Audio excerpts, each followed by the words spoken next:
Jagbani TV ਦੇਖ ਰਹੇ ਸਾਰੇ ਦਰਸ਼ਕਾਂ ਦਾ ਸਵਾਗਤ। ਮੈਂ ਹਾਂ ਵਰੁਣ ਭੱਟ। ਪੰਜਾਬ ਭਰ ਦੇ ਵਿੱਚ ਹਾਲਾਤ ਬਹੁਤ ਜ਼ਿਆਦਾ ਖਰਾਬ ਹੋ ਚੁੱਕੇ ਹਨ। ਲਗਾਤਾਰ ਬਾਰਿਸ਼ ਨੇ ਜਿੱਥੇ ਹਾਲਾਤ ਖਰਾਬ ਕੀਤੇ ਹਨ ਤਾਂ ਅੱਜ ਜਿਹੜੀ ਹੈਗੀ ਹੈ ਧੁੱਪ ਨਿਕਲੀ ਹੋਈ ਹੈ। ਤਾਂ ਸਾਡੇ ਨਾਲ ਮੌਸਮ ਵਿਗਿਆਨੀ ਹਨ AK ਸਿੰਘ, ਉਹਨਾਂ ਨਾਲ ਗੱਲਬਾਤ ਕਰਾਂਗੇ। ਸਰ, ਜਿਸ ਤਰੀਕੇ ਨਾਲ ਬਾਰਿਸ਼ ਹੋ ਰਹੀ ਸੀ ਤਾਂ ਹੁਣ ਧੁੱਪ ਨਿਕਲੀ ਹੋਈ ਹੈ, ਇਹ ਕਿੰਨੇ ਕੁ दिन धुप रहेगी या हल्की बारिश आने के आसार हैं या पहलों के तरीके नाल भी बारिश आएगी? देखिए, जो मौसम हमने देखा है 8, 9 और 10 जुलाई को, वो दौर अब बीत चुका है। वो दौर अब बीत चुका है और नेक्स्ट 3-4 दिनों में मानसून की बारिश तो होने वाली है, लेकिन वो नॉर्मल मानसून की बारिश होने वाली है।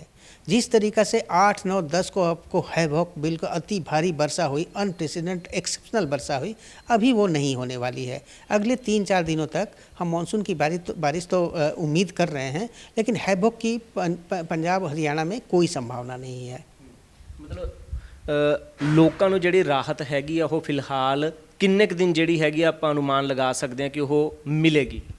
देखिए, जहाँ तक राहत की बात है, आप सिर्फ राहत को आप सिर्फ रेनफॉल से रिलेट नहीं कर सकते हैं, लेकिन क्योंकि जो 8, 9, 10 को अत्यधिक वर्षा जो हो चुकी है उसका पोस्ट इफेक्ट तो अभी रहेगा।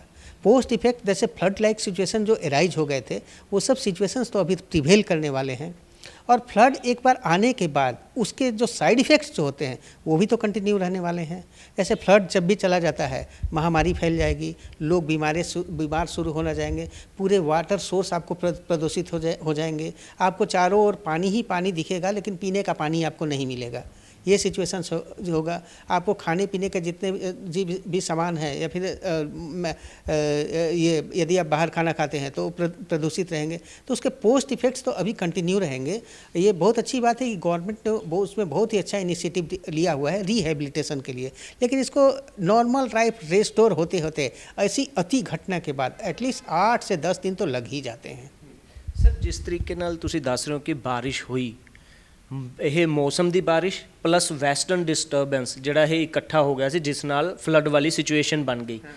ਤੇ ਇਹ ਵੈਸਟਰਨ ਡਿਸਟਰਬੈਂਸ ਪਲਸ ਜਿਹੜੀ ਮੌਸਮ ਦੀ ਬਾਰਿਸ਼ ਜਿਹੜੀ ਤੁਸੀਂ ਦੱਸ ਰਹੇ ਹੈਗੇ ਹੋ, ਇਹ ਮੌਨਸੂਨ ਵਾਲੀ ਬਾਰਿਸ਼, ਇਹ ਦੁਬਾਰਾ ਇਸ ਦੇ ਅਸਰ ਹਨ ਜਾਂ नहीं?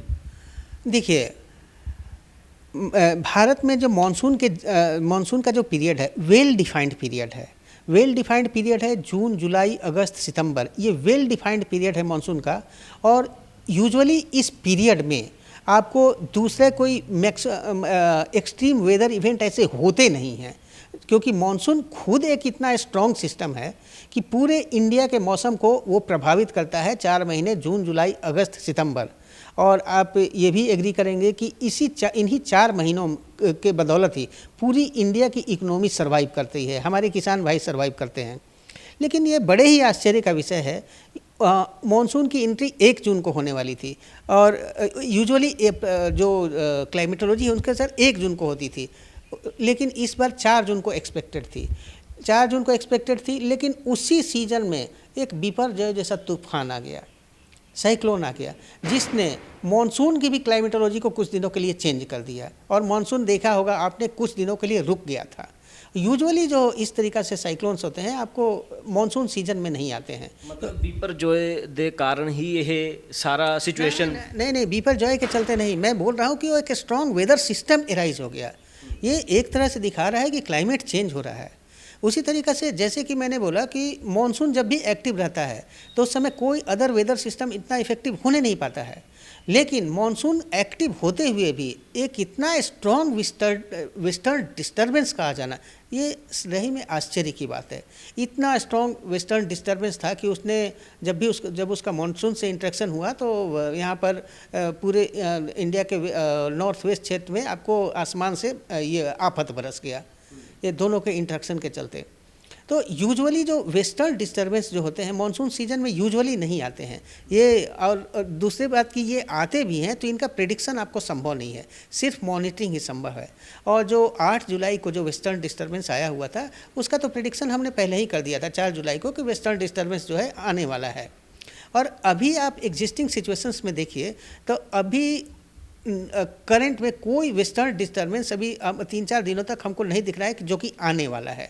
और जो भी इसलिए बारिश जो होने वाली है वो मानसून की बारिश होने वाली है, और ये एक तरह से एग्रीकल्चर सेक्टर के लिए बहुत ही फ़ायदेमंद है, हमारी इकोनॉमी के लिए बहुत अच्छी रहेगी। सर वैसे यहाँ पर पंजाब हरियाणा ਇਸ ਦੀ ਤੁਸੀਂ ਜਿਹੜੀ ਹੈਗੇ ਆ ਦੇਖਦੇ ਹੋ ਕਿ ਮੌਸਮ ਕਿੱਦਾਂ ਦਾ ਰਹਿਣ ਵਾਲਾ ਕਿੱਦਾਂ ਦਾ ਨਹੀਂ। ਜੇਕਰ ਹਿਮਾਚਲ ਦੀ ਗੱਲ ਕੀਤੀ ਜਾਵੇ, ਲਗਾਤਾਰ ਇਹ ਚਰਚਾ ਹੋ ਰਹੀ ਹੈ ਕਿ BBMB ਦੇ ਵਿੱਚ ਪਾਣੀ ਜੇਕਰ ਭਰ ਜਾਂਦਾ ਤਾਂ ਉਹ ਪਾਣੀ ਜਦੋਂ ਛੱਡਿਆ ਜਾਏਗਾ ਤਾਂ ਉਹ ਇਫੈਕਟ ਕਰੇਗਾ ਪੰਜਾਬ ਨੂੰ। ਤੁਹਾਡੇ ਸਾਥੀ ਜਿਹੜੇ ਸ਼ਿਮਲੇ 'ਚ ਹੈਗੇ ਨੇ ਉਹਨਾਂ ਨਾਲ ਤੁਹਾਡਾ ਗੱਲਬਾਤ ਹੋ ਰਹੀ ਹੋਏਗੀ। ਸ਼ਿਮਲਾ ਹਿਮਾਚਲ ਦੀ ਕੀ ਸਿਚੁਏਸ਼ਨ ਹੈਗੀ ਆ, ਕਿਉਂਕਿ पंजाब के मिनिस्टर्स भी यही कह रहे हैं डिजास्टर मैनेजमेंट कि हिमाचल पर डिपेंड करता, जिन्नी बारिश उत्थों होएगी वो पानी जो नीचे आएगा उस हिसाब नाल फिर पंजाब कितना क इफेक्ट होएगा वो डिपेंड करता है हिमाचल। नहीं, देखिए इसमें कोई दो मत नहीं है। यदि पहाड़ों में यदि बारिश होती है, उत्तराखंड में बारिश होती है, फिर हिमाचल में बारिश होती है, तो अल्टीमेटली क्या होता है कि पानी जो है हमेशा नीचे की ओर बहने वाला है। तो जब भी पहाड़ों में बारिश आएगी तो उसका पानी तो नदियों की जाने वाला है, और अल्टीमेटली नदियों से ही फ्लड आपको आता है। लेकिन इस बार का जो सिचुएशन जो भी आपको एराइज हुआ है, आपको सिर्फ वही एक रिस्पॉन्सिबल फैक्टर नहीं है, सिर्फ हिमाचली फैक्टर नहीं है।